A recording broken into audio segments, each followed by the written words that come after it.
How's it going, YouTube? Welcome back to another video on the channel, and today we're going over the best 10 side deck cards that you can possibly get right now and that you should be considering to put in your side deck for the upcoming or also this very short format. Before we begin, make sure to hit that thumbs up button, subscribe if you are new as always, and let us begin. We have our playmat here, we have all of our cards ready to go, and I wanted to collect the 10 best hand traps going into this format. And also for this format is basically already over probably by the time you're watching this, but still this is going to be good for the upcoming format, but we'll have to see how that kind of shapes up to be. We know there's going to be a lot of Ishizu obviously, and stick around for the hand trap guide. These are side deck cards, but stick around for specifically the hand trap guide against Ishizu. But in my opinion, these are the 10 best side deck cards that you can consider either picking up or using in your side deck. And the first one is going to be Winter Cherries. Ghost Reaper and Winter Cherries. If you don't know what this card does, when your opponent controls more monsters than you, you discard this card as cost, as every other Ghost Girl. You reveal a card in your extra deck, and then your opponent banishes all of those copies of this card from their extra deck and also show you the extra deck. So this is specifically used for things like Itkalos, Sprite, Sprint, Sprite Elf, Gigantic Sprite, all of those very important powerhouse elements in the top tier decks at the moment. Some decks can actually incorporate one of these in their extra deck and use Ghost Reaper to shut down the majority of the strategy. So this is going to be going around Ishizu format 100%, especially, you know, in mirror matches. This is basically free and you need some sort of really strong advantage, and this is why Ghost Reaper is in here. The next card is Dimension Shifter, and I think this one is obvious.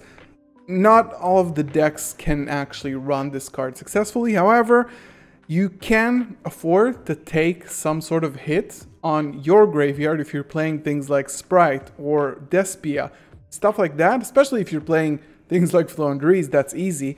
But in other top meta decks as well, you can allow yourself to take a hit in order to resolve Dimension Shifter against things like Tearlaments, because it basically shuts down their entire strategy. The reason why it's not main deckable, I think, is mainly because Orange Light is a thing. Ishizu has like a built-in card that can actually negate Shifter, not like Gamma, but it's very free and actually pluses your opponent. But I think still, in order to somehow stop the strategy, because it's very hard to stop in any way, Dimension Shifter is one thing you should definitely consider.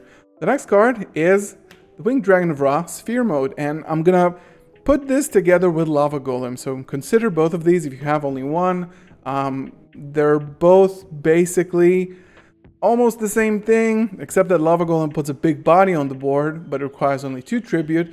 And this one is fairly small, you can't attack it, but it kills 3 monsters instead of 2.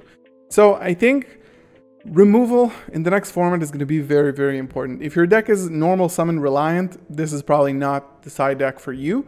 However, if you don't really care about your normal summon in things like Branded and things like Sprite, obviously in things like Tearlaments, you can actually use this card to clear a board very free. So if you're looking at things like Tearlaments or Sprite, they usually end up on 3 monsters, and this one is super impactful. We've seen it in the last YCS. I think this is still going to be impactful in the next format. It's the best way to get rid of a lot of negates or a lot of bodies without triggering any effects. So I think this is why Ra and Lava Golem as well are here. Next one, it's going to be Red Resonator. And this is basically a proxy for anything that gains you life points based on your engine. So in Tearlaments, it could be, you know, Gaga Cowboy or something like that. Sprite, Red Resonator, we saw that this card actually won the YCS for Joshua Schmidt. This was the main life point gainer, and I think going into the upcoming format, everybody here needs to remember one thing. Games are going to be much longer than what you remember or what they are right now. So I think having in the side deck some sort of option to gain life points to win in time, how unfortunate it is, but this is going to be essential for the next format. Games are going to be lasting very long, so right now consider your options for your deck in order to not lose in time. The next card is going to be Artifact Scythe. And I think that Artifact Scythe is extremely powerful, and I am talking about Artifact Scythe combined with any engine that can summon it, or Artifact Sanctum, which can just summon it from the deck. So I think this is one of the best going first cards in the game currently. This has very little amounts of outs. You know, they have things like, your opponent can have things like Impermanence, Droplet, stuff like that, but you can hold your Artifact Sanctum until they have monsters, so they can't Gamma you, they can't Imperm you, and they need specifically something like Droplet, which is not really being played in the main, or maybe if they're a Runic player, but I think Kamishizu, Runic is going to take definitely a back seat. So, in my opinion, and this is what I do with my deck, this is a 4-card package in your side deck for going first, because there's nothing, I think, as turn-ending as Scythe, because again, it's still legal.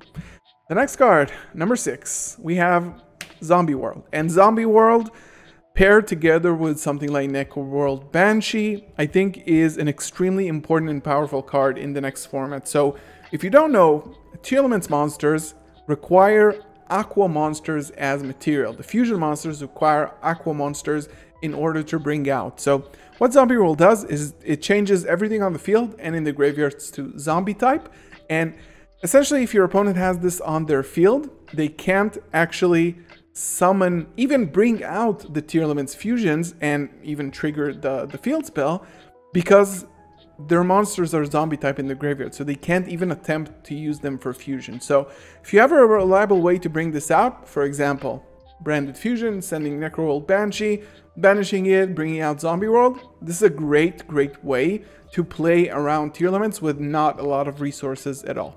The next side deck card is Dark Ruler No More. And I think this card kind of lost popularity recently, I think, in the last format. But I think next format is going to have to come back, because I think that the boards that Sprite and Tier Elements set up are extremely hard to break through. And Sprite loses to Dark Ruler a little bit more than Tier Elements, because Tier Elements can already have the Dweller in the draw phase, trigger it, and you can't really do anything about it, but we have another side deck card for this. And I think this is going to be one of the only ways to actually break the board. You see Dark Ruler No More, Winged Dragon of Frost, Fear Mode. I think these are like essential and important, just because you're going to have to deal with a shit ton of cards on the field.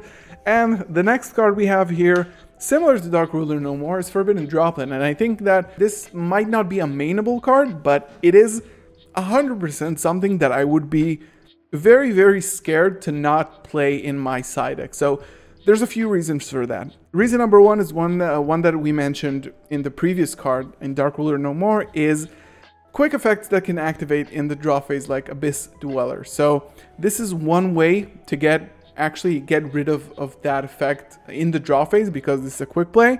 And I think the next big one, and it's one that I've experienced a lot, the problem that I've experienced a lot and really couldn't find an out to except Forbidden Droplet, and that's going to be Nightmare Cropter Ebly. So if you don't know, Ebly is a level 2 that can summon itself to your opponent's field, and when it's on the field it says that you cannot special summon at all except Link monsters. And for some decks like Despia, it's very hard to break through this card unless you tribute summon it, but then Sprite can actually bring it back to your field using Masquerena, so they can use Elf to bring Ebly back to their field, then link off with Masquerena, then summon the Ebly back to your field. So one of the only ways to get rid of that, or any monster floodgate, is going to be Droplet. So you've seen in the YCS things like you know, the Terrat Newman, the turtle that prevents from special summoning, Thunder King Ryo, all of these need something like Droplet. So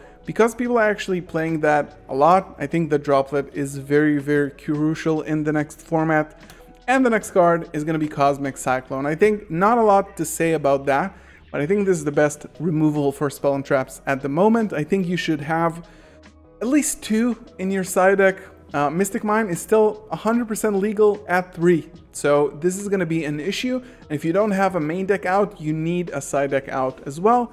And then I think, honestly, probably the best card in this list is going to be Evenly Matched. And I think that it gained a lot of popularity in the last YCS. We saw how strong it is, and currently, if you watch replays of Dragon Ishizu, Tier Limit Ishizu, Sprite, sometimes they don't actually put up a board, and Despia especially don't actually put up a board that can withstand evenly matched. And it's such a good equalizer that I think it's very, very essential.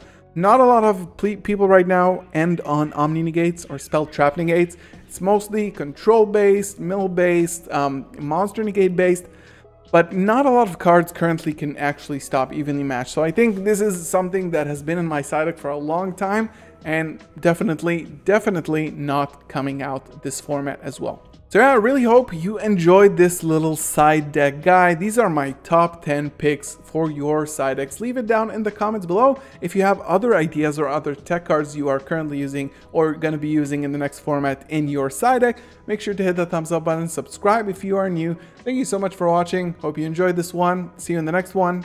Peace.